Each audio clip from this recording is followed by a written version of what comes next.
What's going on, everyone? FortMight here with another deck tech. Today we're going to be talking about Tazri, Beacon of Unity. She's a 5-mana human warrior 4/6.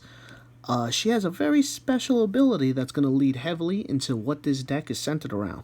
She costs 1 less to cast for each creature in your party. Now, for those of you who don't know what a party is, don't worry about it. I'll explain in a little bit. But essentially, she's looking for things called a party, and she has an activated ability for Wooburg, or excuse me, blue, black, red, and green. Or if you don't have those colors, you can do 2 colorless, which is what we're going to be leaning towards. But her ability allows you to look at the top 6 cards of your library, reveal 2 clerics, rogue, warrior, wizards, or ally cards from among them, and put them into your hand. You put the rest on the bottom of the library in a random order. So she's all about getting her on the field, and you're activating her abilities to refresh your hand. So this is going to be a very creature-heavy deck. So without further ado, let's get into it. So kicking it off, we have to answer the question, what is a party? Well, that's the main mechanic of this deck. A party is a group of cards, creature cards, that have the warrior type, the cleric type, the rogue type, or the wizard type. If you have all 4 of those types on the field, you have what's called a party. You have a 4-man party. If you have only 2 of them, then you only have 2-man, 3-man, and then obviously 1-man if you only have 1 type. So a lot of the cards in this deck are going to be centered around having a bunch of clerics, rogues, wizards, and warriors in the deck. And we're trying to get them all on the battlefield because this deck runs synergies in both being ways to cheapen the cost of cards that we have, as well as ways to combo off of each other with their card effects to allow for really crushing games against your opponent. So that's what a party is without too much. Let's move on. Before we get a good look at any of the creatures in the deck, we're going to take a look at the one and only Planeswalker we're running, Sorin, the Vengeful Bloodlord. He is a 4-mana, white, black, 4-loyalty Planeswalker. As long as it's your turn, creatures and Planeswalkers you control have lifelink. You can use his +2 to deal 1 damage to a player or another Planeswalker. And you can return target creature card with converted mana cost X from your graveyard to the battlefield, turning it into a vampire for his -X. He is almost entirely centered on, or he embodies what we're trying to do with this deck. We have the life link to help us gain life. We're going to be doing pings and damage against players, and since we're running so many creatures, we're going to need some reanimation. His -X is perfect for this. Sorin is an excellent addition. Now it's time to talk about the creatures. We have a bunch of them, and I'm going to try to brush through them as quickly as possible. Because really, their effects by themselves are okay, but it's only when you take into consideration that all 4 of them, or combinations of 4 of them, are supposed to be on the field, where they're truly powerful. So, Iona, kicking it off, just a 1-mana. Her power is equal to the number of creatures in your party, and if you have a full party, then during combat, a single creature will get +1/+1 and flying.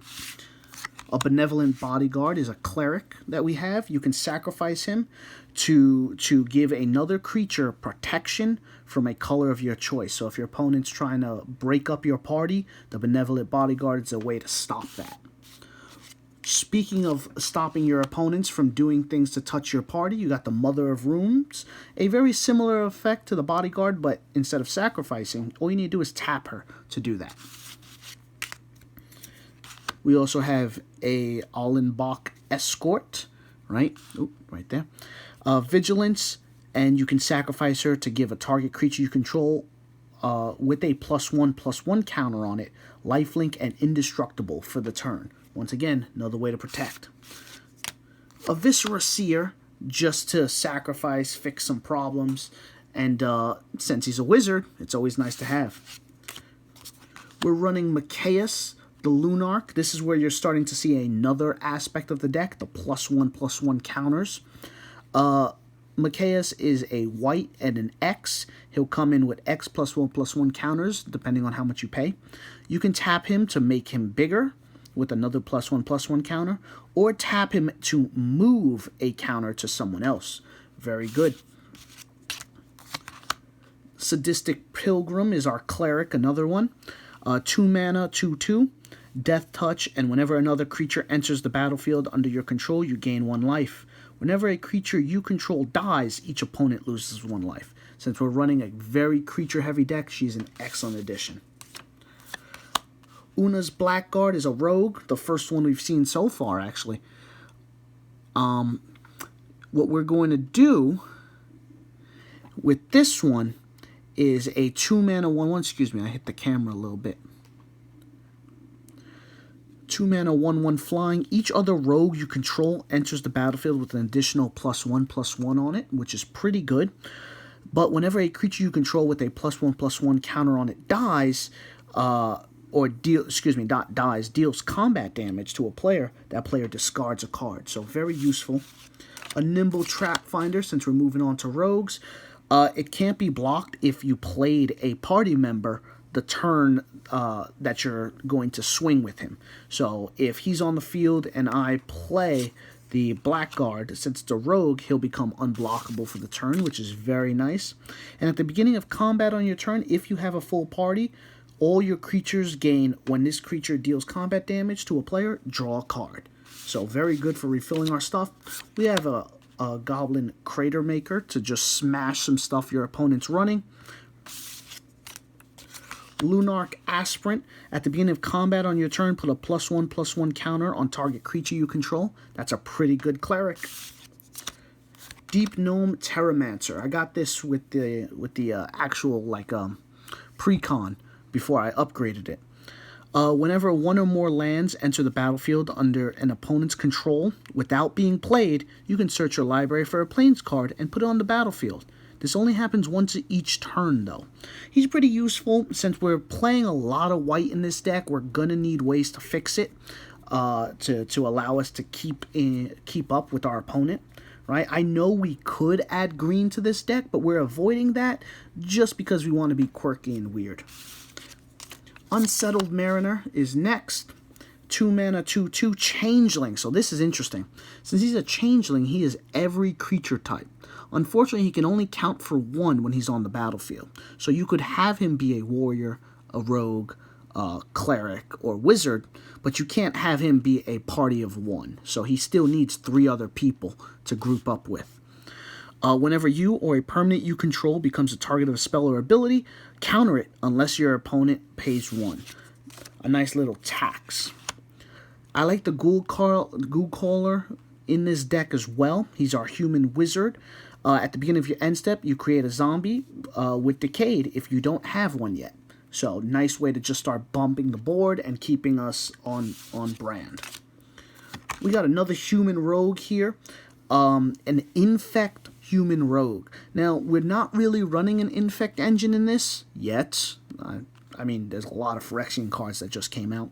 But it's still good to have this guy around because it's going to be targeted by your opponent very heavily. They see him and they're like, you need to die. So let them waste their removals on the Blighted Agent. We have other things that we need to protect. The Relic Warder is a 2 mana 2/2. When it enters the battlefield, exile an artifact or enchantment, and when it leaves the battlefield, return the exile card to the battlefield. So just nice removal. Selfless Spirits, our cleric. We can sacrifice it to give our creatures indestructible until the end of turn. Null Priest of Oblivion, a vampire cleric 2/1. When it enters the battlefield, if it was kicked, it can be kicked for 4 mana.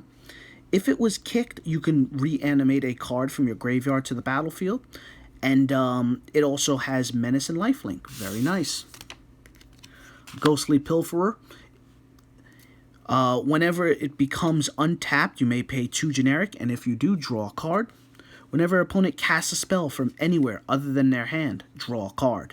You can also discard a card to make him unblockable. He's going to give us a lot of cards because most times in Commander, your opponents are casting from places other than your hand. So it's nice to have him around. We have a Guild Mage here. We can use him to give us lifelink as well as make it so that all this lifelink that we're using is going to also make our opponents lose life. The Shield of Seagate is a 3-mana Angel Wizard. At the beginning of combat, if you have a full party, you can target non-land permanent and opponent controls, and it loses all of its activated abilities, and it can't attack or block. So she's very good at just like stopping a very specific thing on your opponent's board. You can also sacrifice her to give your creatures hexproof or indestructible for that turn. So another protection. Frontline Medic, I like this guy. When he and at least 2 other creatures attack, all your creatures become indestructible for the turn. Very nice way to protect. You can sacrifice him to counter a spell with X in its mana cost as well. Or at least just tax it, because your opponent would have to pay an extra 3. So we don't really use that bottom, but his battalion effect is what everyone has to deal with. Mage's Attendant. When it enters the battlefield, you get a wizard, and it's a cat rogue. So just by playing this, you'll get 2 members of your party. You'll have a 2-man party. The wizard can also be sacrificed to counter a spell, assuming you pay 1 generic to do his effect. Harper Recruiter. This one is one of the better cards of the deck. 3 mana, flying. Whenever it attacks, you look at the top 4 cards of your library, reveal a party member from among them, and put those cards into your hand. You can choose more than one. Then you put the rest in the bottom of your library. It's like your commander, but just much smaller. We have an op agent in here. Because it's a rogue, honestly, that's why. And another targeted removal that your opponent's going to hate. Fate Spinner. Same reason that we have an op agent, we have a Fate Spinner. It's a human wizard that forces your opponent to either skip their draw, main phase, or combat phase for that turn.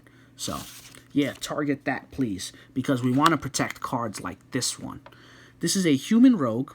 You can look at the top card of your library at any time, cast a party member from the top of your library, and at the beginning of combat, if you have a full party, all your creatures get a +1/+1 counter, and they gain Death Touch until the end of turn. Banisher Priest for some removal. Mirror Entities for a surprise buff to your whole group and finish it. Hope's Demise, because we're running a lot of clerics in here, and this guy's going to get stronger as the things on your side of the field die, right? Lae'zel, since we're running so many +1/+1 counters in this deck, we use Lae'zel to give us extra +1/+1 counters. Veto. Whenever you gain life, target opponent loses that much life. We're running lifelink. And for his activated ability, creatures you control gain lifelink until the end of turn. A Tauren Mauler. Whenever your opponent casts a spell, you may put a +1/+1 counter on him. He's also a shapeshifter changeling, so he can be one of anything that you want in your party. Now we have Augusta, the Dean of Order, as well. Let me put her right there. She's nice and shiny. Other tapped creatures get +1/+0. Other untapped creatures get +0/+1. These are all ones you control. Whenever you attack, untap each creature you control, then tap any number of creatures you control. Some very weird stuff you can do with this girl, right? She has a flip side that we don't really use, the Dean of Chaos. We mainly want the front, mainly because he's not a party member, he's a shaman.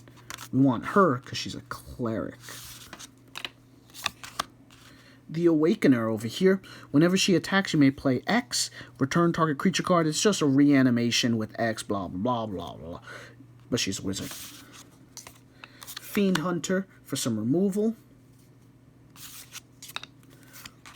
Blood Tracker to give us some buff, right? When he leaves the battlefield, you draw a card for each +1/+1 counter on him, and you can pay a black and 2 life to put a +1/+1 counter on him, so he gets big fast. Notion Thief to once again annoy your opponents.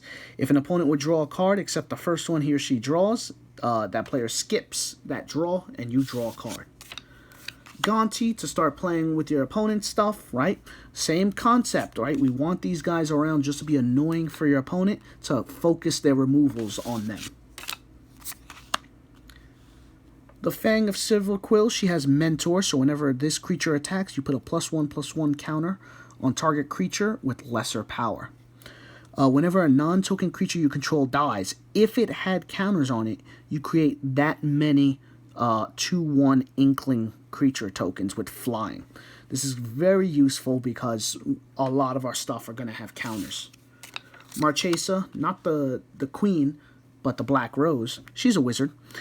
She has Dethrone. Whenever this creature attacks the player with the most life or tied, put a +1/+1 counter on it. All your other creatures also have Dethrone, which is really nice.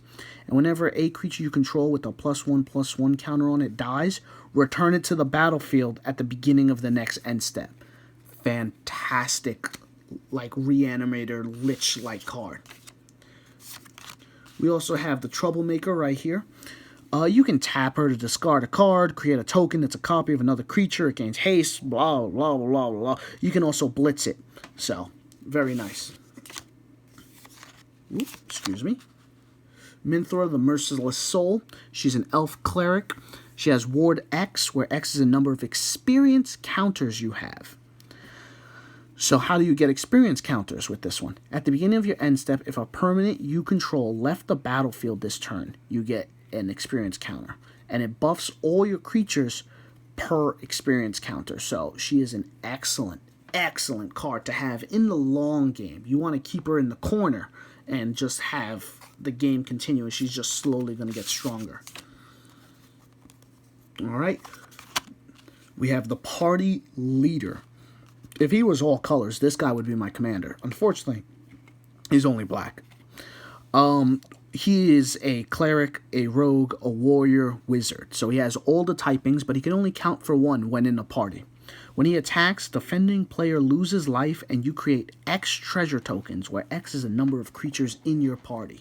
A really great card. Running Zagreus, Thief of Heartbeats as well. He costs 1 less for each creature in your party. He has Flying, Death Touch, Haste, and all your other creatures gain Death Touch. Whenever a creature you control deals combat damage to a player, or excuse me, to a planeswalker, you destroy that planeswalker. The last one we got is the Solemn Doom Guide. Each creature, each party member in your graveyard has Unearth, so you can pay a generic and a black to essentially reanimate them for the turn. Very nice to have. Alright, so that is all the creatures in the deck. Let's start moving on to equipment. Alright, so we've moved past our massive creature base. Let's talk about some artifacts. The multi-class Baldric. This card is amazing. Equipped creature has lifelink if you have a cleric, death touch if you have a rogue, haste if you have a warrior, and flying if you control a wizard. And as long as your party is full, all combat damage to this card is, or to this equipped creature is negated. You can also equip for 2. So having a full party makes him just the best thing ever. We have a Soul Ring for the things, Wayfarer's Bauble for other things, Arcane Signet for more things, some Winged Boots. Equipped creature has Flying and Ward 4, just nice. Mask of Grizzlebrand. This one is equipped creature has Flying and Lifelink, and whenever equipped creature dies, you may pay X life, where X was its power. If you do, you draw that many cards. It's nice to have this just to repopulate our hand in a bad situation. Orchestra's Monument is a 3 generic artifact. Your white creatures you cast costs 1 less to cast, which we are running a lot of white, but the main reason we keep it is for its second ability. Whenever you cast a creature spell, make a 1/1 warrior with vigilance. Perfect. We need more warriors. And finally, Maskwood Nexus. All of your creatures are every creature type now. Now it doesn't matter if you have 20 clerics on the battlefield because they're all going to pretend to be a full party. Okay? And for 3 generic, you can make another shapeshifter. So this thing is a huge boon. That's all the artifacts. Let's move on to enchantments. We're only running 2 enchantments in this deck, but oh my goodness, are they so good. So first up, Black Market Connections. This card is super expensive. Luckily, I got it from the box. The way it's going to work is at the beginning of your pre-combat main phase, you must choose one of these, but you can also choose more. So the way it works is for 1 life, you can create a treasure token. For 2 life, you can draw a card. And for 3 life, you can create a shapeshifter. You can do all of those for 6 life, which is a deal in Commander. But since you have to do this every turn, it's slowly going to start taxing you in a bit. And it's going to start getting a little more annoying as things continue.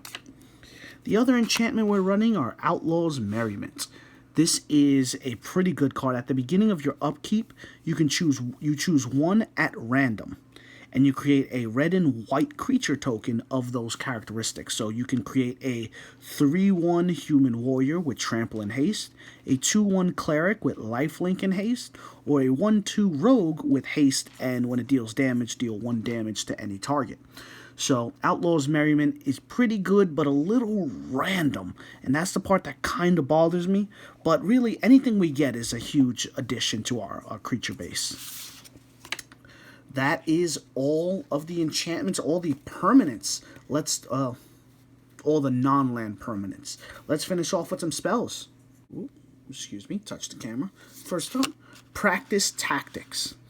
It's a singular white instant spell. Target attacking or blocking creature takes damage equal to twice the number of creatures in your party. So with a full party, you can deal 8 damage to an attacking or blocking creature. Pretty good, but for 1 mana, I'll take it. Stick Together. Each player chooses a party from among creatures they control, then sacrifice the rest. So you can choose 4 party members, and everything else has to go. This is a good board removal against your opponents, because we're always going to have a party, and sometimes they won't have a rogue, warrior, wizard, right? They're missing the special things, and they'll have to sacrifice everything that doesn't have those creature types. Coveted Prize. This spell costs 1 less for each creature in your party, and you can search your library for a card, put it in your hand. If you have a full party, you may then cast a spell with 4 or less mana from your hand without paying its cost. So, amazing. Thwart the Grave, a very similar card. It costs 1 less for each creature in your party. And you can return a cleric, rogue, warrior, or wizard to the battlefield. The last one we got are the Spoils of Adventure. This spell costs 1 less to cast for each creature in your party. And you gain 3 life, draw 3 cards. Those are all of the cards in the deck. Let's finish off with some lands. Finally, we're here with the lands. Let's run through it. Command Tower, Exotic Orchard, Opal Palace, Path of Ancestry, just mana fixers and generic stuff. The one that we're running that's a little different is Base Camp, right? Because we are having a party, so it's really good to have this. Evolving Wilds, Myriad, Grixis Panorama, Esper Panorama. Mana Vault to eventually tap it and have it become a creature with all creature types. Vault of the Archangel to give all our things Death Touch Lifelink. The Labyrinth of Skull, that's for 4 generic to just remove something from combat. Right, those are all of our special lands. We have a 3-color land, dual color land, a dual color land, a dual tapping land, Another dual tapping land. Mana Fixer land, right? Castle Lothwin. It enters the battlefield tapped unless you control a swamp. It can be tapped for a black, and for 3 mana, you can draw a card and lose life equal to the number of cards in your hand. Mana fixing again. Okay? Any other special lands? Ah, yes, the encampment. Right? When it enters the battlefield, tapped. There's no way you can change that. But you can tap it for a red, and for 2 mana, it can become a warrior for you. A 2/1 red warrior with first strike. So, pretty nice. We're running 1, 2, 3, 4, 5 basic swamps. 1, 2, 3, 4, 5 plains. 1, 2, 3 mountains. 1, 2, 3 islands. Now, as we finish off, you notice we're not running greens, okay? So you have to be very careful at what you're doing. All right, we can run greens in this deck, but I chose not to. It didn't really have too much usefulness to me. Let's go into closing thoughts. So, Tazri, Beacon of Unity. What can be said? Now, here's the thing about this deck. It's not great. It's not great. It's missing something. It's missing a closer, a finisher, some sort of like, maybe even like an instant win condition would be great. But it's lacking just those. It doesn't have, like, I need more synergies with parties. I need more cards that like this, right? And I was hoping we'd get that at the Battle for Baldur's Gate expansion, but we didn't. So I'm sitting here waiting for just one more addition, one more expansion that starts touching on parties again. And I feel like that is going to change this deck and just escalate it to like a top tier player. But that's all we got for now. Thanks for checking us out. Give us a like, comment, subscribe, all those things, blah, blah, blah. I'll see you guys next time.